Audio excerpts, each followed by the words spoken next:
In this clip, we are looking at solutions on the topic sequences and series, and the solutions are to questions which appeared in the 2014 final paper for grade 12s.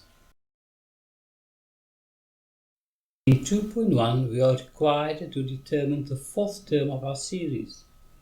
The terms 2, 9, 16 indicates that there is a common difference of 7 between each consecutive term, which means our fourth term will be 16 plus 7 to give us an answer of 23.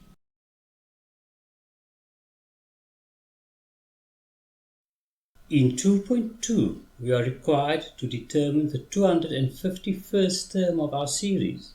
We use the formula Tn, where A is equal to our first term, which is equal to 2, N is our term position equal to 251, and D is our common difference.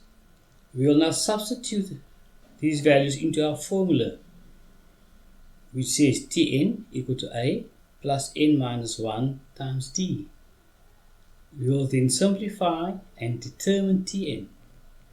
The result is our 251st term is found to be 1752.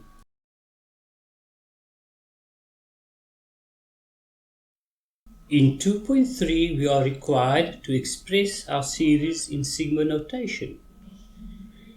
At the bottom of the sigma sign, we usually have our first term position, which will be 1.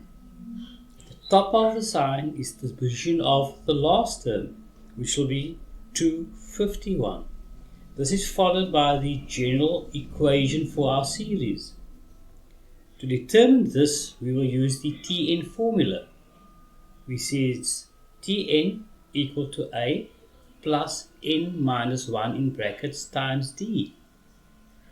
Into this formula, we will substitute the value of A equal to 2 and the value of D equal to 7.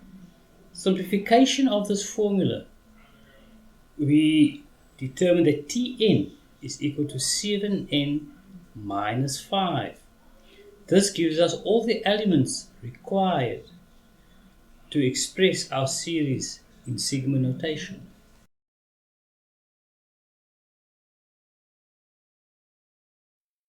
In 2.4, we are required to determine the sum of the series.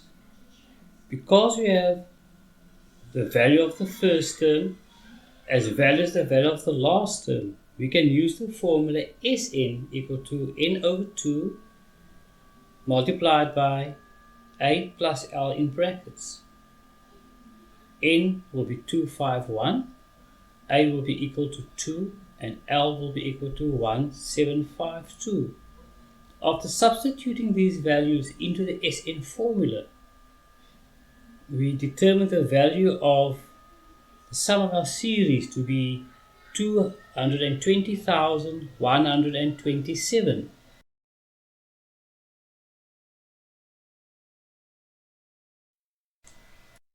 In 2.5, you are required to determine the number of terms in the series which are divisible by 4. This type of question usually means that there is a new series within the series which we have worked with previously. We therefore need to determine a new common difference. This is done by multiplying the factor, in this case 4, multiplied by the previous common difference, which is 7, which means our new common difference will have a value of 28. We will now apply the new common difference to our new series in the Tn formula, where A, the first term, which will be 16, as it is the first term which is divisible by 4. Then our new common difference will be 28. Tn will be 1752 from our previous series, and we now have enough information to be able to determine n, the number of terms which are divisible by 4. Substitute these values into our Tn formula. After simplification, we arrive at the answer that the number of terms which are divisible by 4 are 63.